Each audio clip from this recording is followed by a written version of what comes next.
دھوئے گئے ہم ایسے کہ بس پاک ہو گئے کشور ناہید۔ یہ مصرع کس پر صادق آتا ہے؟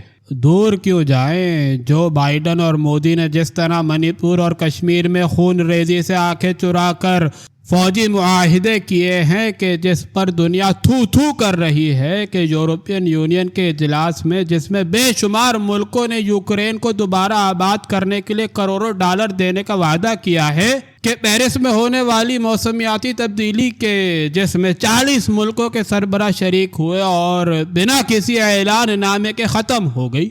ابھی اور بہت سی مثالوں سے مصرع کی وضاحت کی جا سکتی ہے۔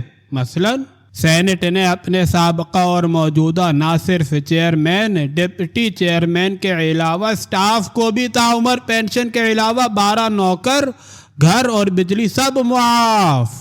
میں اس کو پاس کرنے والوں میں جب رضا ربانی کا نام دیکھتی ہوں تو اپنی زبان کاٹ دینے کو جی کر رہا ہے۔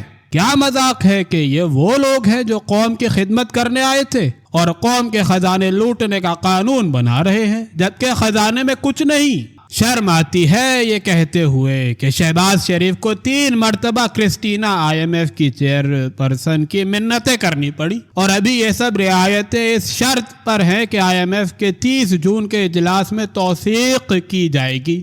اسی سلسلے میں آپ نے پڑھا ہوگا کہ اول تو کراچی میں عمومی طور پر 14 گھنٹے کی لوڈ شیڈنگ ہو رہی ہے۔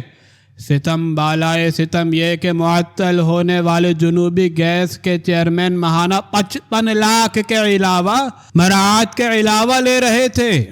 اب مجھ میں سکت نہیں کہ دوسرے نیم سرکاری اداروں کے سربراہوں، ججوں اور جرنیلوں کی تنخواہ اور دیگر مدارات کی تفصیل میں جاؤں کہ آج ایک جہاز میں پارلیمنٹ کے ممبران اپنی ٹکٹ خرچ کر کے گئے ہیں۔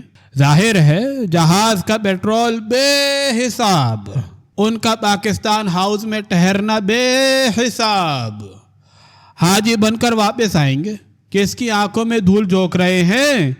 بالکل اس طرح کہا جا رہا ہے کہ فرح بی بی اور دیگر لوگوں کو آرمی کے ذریعے واپس بلایا جا رہا ہے۔ ہم بھی یہی ہیں، دیکھ رہے ہیں۔ ولیم ڈیمپل برسوں سے دہلی میں رہتے ہیں، مغل دور پر لکھ چکے ہیں، اور اب تازہ کتاب میں لکھا ہے کہ برطانوی فوج کس طرح بر صغیر کی دولت لوٹ کر لے گئی اور اپنے ہوا خوروں کو کیسے اور کتنے مربع الاٹ کیے۔ یہی لوگ اب پاکستان میں حکومتی دستوں میں شامل رہے، بلکہ قوم کے سینے پر مونگ دلتے نسل در نسل شاہانہ راہداریوں میں نظر آتے ہیں۔ ان سب سے بہتر صدر پاکستان جناب عارف علوی رہے، جنہوں نے متوسط طبقے کی روایت کو برقرار رکھتے ہوئے بہار کے دن ختم ہونے سے پہلے اپنا اور بیگم کا ڈرائیونگ لائسنس بنوا لیا ہے۔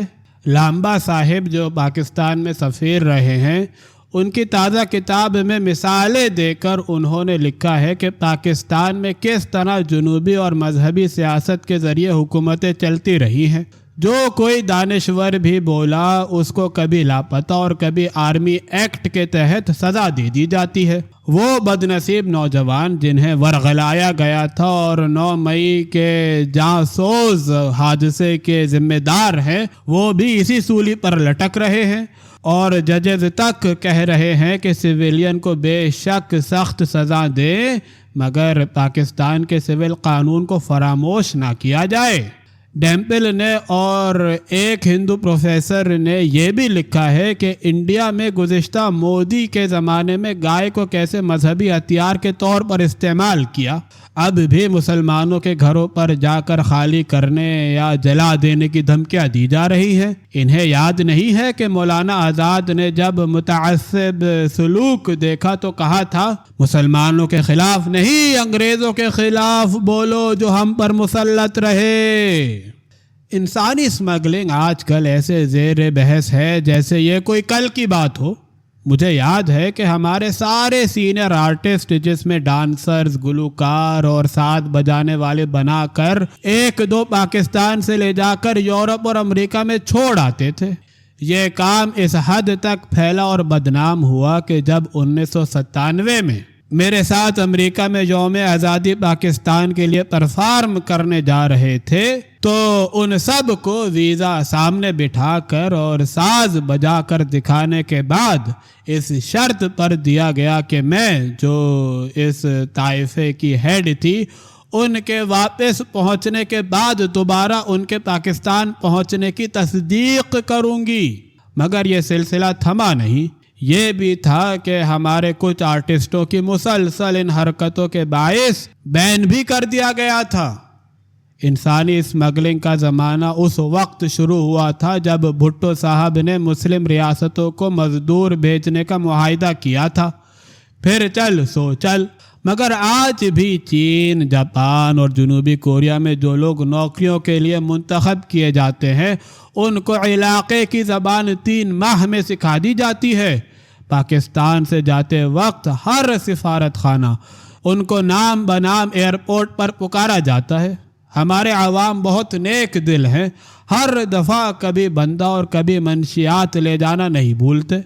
جو ہمارے 350 نوجوان انسانی اسمگلروں کے ذریعے بھاری رقمیں دے کر گئے اور نامراد ٹھہرے، ان کو کوئی وہ اشتہار دکھاتا جہاں انگلینڈ اور آسٹریلیا نے سینکڑوں آسامیوں کے لیے درخواستیں مانگی تھیں۔ ہمیں یہ بھی پتہ ہے کہ پلمبر یا ایسی چھوٹی موٹی نوکریوں کے لیے ماسٹر پاس بھی درخواست دیتے ہیں۔ چند مہینے پہلے پولیس میں بھرتی کا امتحان تھا، اس میں سینکڑوں وکیل اور ماسٹر پاس شامل تھے، صرف پکی نوکری نہیں۔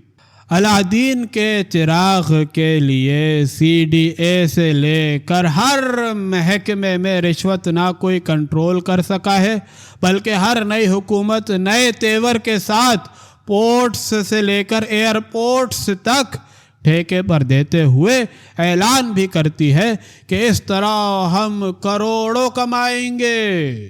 اگر یہ حقیقت ہے تو پھر یہ پاکستانیوں پر حکومت کرنے اور لوگوں کو نوکریاں دینے کا جھنجٹ کیوں رکھا ہوا ہے؟